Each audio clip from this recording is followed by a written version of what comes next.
उस दिन मैं घर पर अकेला था और मेरे मोबाइल पर मेरी गर्लफ्रेंड का वीडियो कॉल चल रहा था। मैं बात करने में इतना खो गया था कि मुझे पता ही नहीं चला कि चाची कब घर में आ गई। तभी अचानक मेरी नजर चाची पर गई। चाची का ध्यान मुझ पर था। वह मुझे खिड़की से देखकर निहार रही थी। चाची की नजर कुछ अलग लग रही थी, इसलिए मैंने जल्दी ही अपनी बातचीत खत्म की और फोन रख दिया। कुछ ही पल बाद चाची मेरे पास आई और बोली, क्या कर रहा था रोहन? मैंने कहा, कुछ नहीं चाची, बस यूं ही बैठा था। चाची ने कहा, क्या मुझसे कुछ छिपाने की जरूरत है? चाची की बातें मुझे अजीब लग रही थी, फिर भी मैंने कुछ नहीं कहा। तब चाची बोली, चल उठ, मेरे कमरे में चल। मैंने पूछा, क्या हुआ? तब चाची बोली, चल उठ, रूम में जाकर बताती हूँ। मैं चाची के पीछे पीछे उनके कमरे में गया। वहां चाची का बड़ा बिस्तर था। उन्होंने मुझे बिस्तर पर बैठने के लिए कहा। चाची ने कहा, तुम्हारे चाचा को बाहर गए हुए 10 महीने हो गए हैं और आज घर में कोई नहीं है, हम दोनों ही हैं। वे बोली, तू अब बड़ा हो गया है, समझदार और हट्टा कट्टा। मुझे लगता है तू अपने चाचा से ज्यादा ताकतवर हो गया है। बात करते हुए चाची मेरे करीब आने लगी। फिर चाची ने अपना हाथ, मेरा नाम रोहन है और मेरी उम्र 20 साल है। मैं एक छोटे से गांव में रहता हूँ। हमारा पूरा परिवार साथ में रहता है हमारे घर में। मैं, मेरे मम्मी पापा और चाचा चाची रहते हैं। मेरे चाची की शादी 1 साल पहले ही हुई है। मेरी चाची बहुत ही खूबसूरत थी। चाची की उम्र लगभग 25 साल थी और चाचा की 28 साल। एक दिन मैंने देखा कि मेरी चाची कुछ कमजोर और बीमार लग रही थी। वह हमेशा ऊर्जा से भरी रहती थी, लेकिन उस दिन उनका चेहरा मुरझाया हुआ था। चिंता से भरकर मैंने उनसे पूछा, चाची क्या हुआ, आप ठीक तो हैं? उन्होंने हल्की आवाज में जवाब दिया, लगता है मुझे बुखार है। उनकी हालत देखकर मुझे और मेरी माँ को चिंता हुई। मेरी माँ ने तुरंत मुझसे कहा, रोहन, चाची को लेकर हॉस्पिटल जाओ। मैंने बिना देर किए अपनी बाइक निकाली और चाची को साथ लेकर हॉस्पिटल की ओर चल पड़ा। रास्ते में सड़क बहुत खराब थी, हर जगह गड्ढे थे, बाइक पर झटके महसूस हो रहे थे और मुझे डर था कि कहीं चाची गिर ना जाए। मैंने उन्हें पीछे मुड़कर कहा, अच्छे से पकड़कर बैठिए, नहीं तो गिर जाएंगी। जब हम हॉस्पिटल पहुंचे, डॉक्टर ने चाची की जांच की। उन्होंने बताया कि यह इन्फेक्शन है और कुछ दवाइयां लिख दी। फिर हम घर आ गए। अगले दिन सुबह चाची का बुखार अभी भी कम नहीं हुआ था। मैंने सोचा कि शायद दवाइयां सही असर नहीं कर रही हैं, इसलिए उन्हें बदलवाने मेडिकल जाना चाहिए। मैं बरामदे में बैठा था जब माँ ने मुझसे पूछा, डॉक्टर ने क्या कहा था? मैंने जवाब दिया, डॉक्टर ने कहा था कि यह वायरल इन्फेक्शन है, दवाइयां बदल दी हैं, अगर सुधार नहीं हुआ तो फिर से हॉस्पिटल जाना पड़ेगा। तभी चाची ने अंदर से मुझे आवाज दी। मेरी माँ ने कहा, देख चाची, तुझे बुला रही है, शायद उन्हें कुछ चाहिए। मैं तुरंत चाची के कमरे में गया। वह बिस्तर पर लेटी हुई थी और बहुत थकी हुई लग रही थी।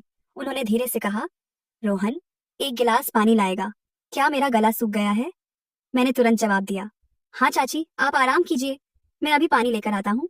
पानी लेकर जब मैं उनके पास पहुंचा तो मैंने गिलास उन्हें थमाया। हमारे हाथ हल्के से टकरा गए और उन्होंने सिर झुका लिया। उनकी कमजोरी और झिझक देखकर मेरा दिल भर आया।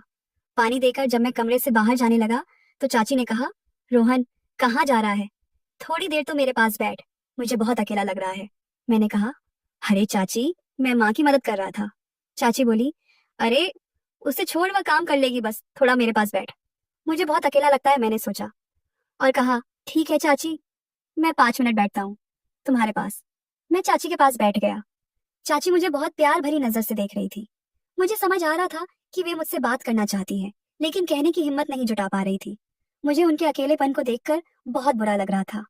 उनकी बातें, उनका व्यवहार और उनकी नजरें सब कुछ यह बता रही थी कि चाची मुझसे कुछ कहना चाहती है। अगले दिन चाची की तबीयत में सुधार हो चुका था और उन्होंने घर के छोटे मोटे काम करना शुरू कर दिया था। मैं बरामदे में बैठा हुआ मोबाइल पर कुछ देख रहा था। चाची झाड़ू लगाते हुए इधर उधर घूम रही थी। उनकी चाल और चेहरे पर एक नई ऊर्जा दिखाई दे रही थी।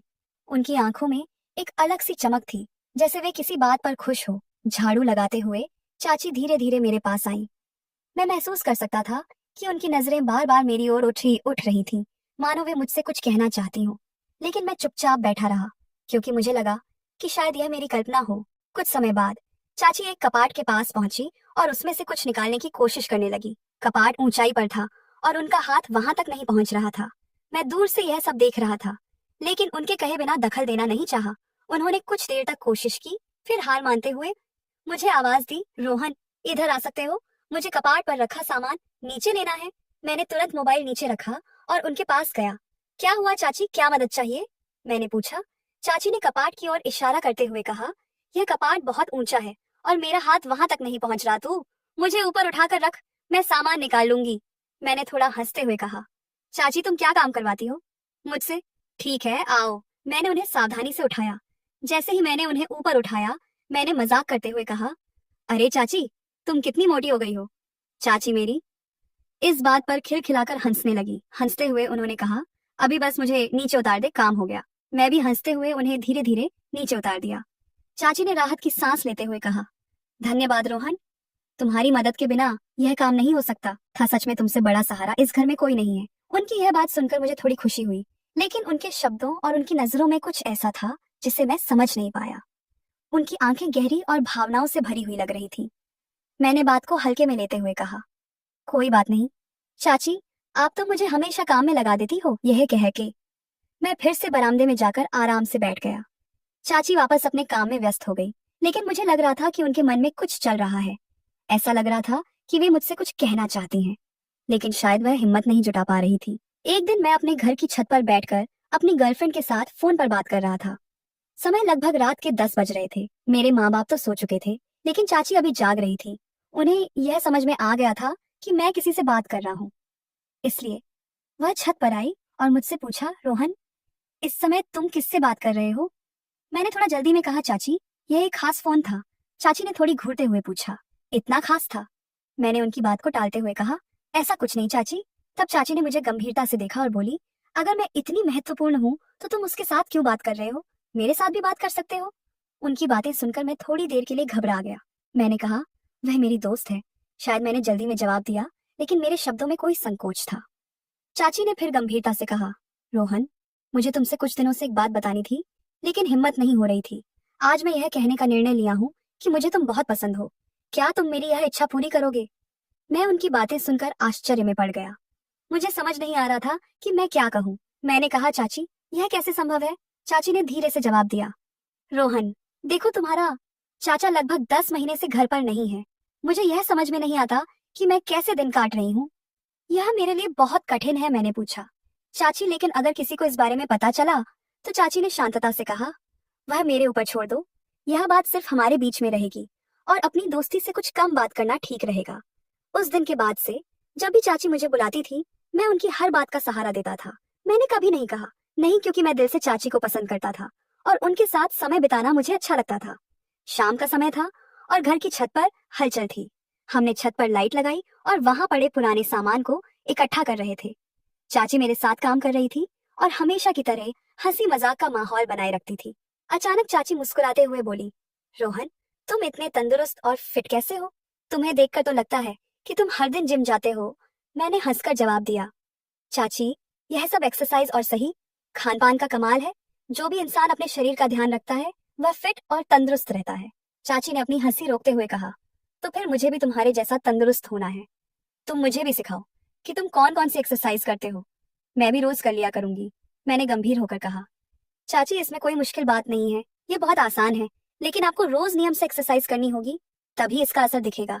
चाची ने दिलचस्पी लेते हुए पूछा, लेकिन रोहन, तुम्हारे पास पढ़ाई भी होती है और घर के कामों में भी मदद करनी होती है। तुम ये सब कैसे मैनेज करते हो? मैंने मुस्कुराते हुए जवाब दिया, चाची, जब हर चीज को सही समय और प्राथमिकता दी जाए तो सब कुछ मैनेज हो सकता है। परिवार के सभी सदस्य अगर साथ मिलकर काम करें तो जिंदगी आसान हो जाती है।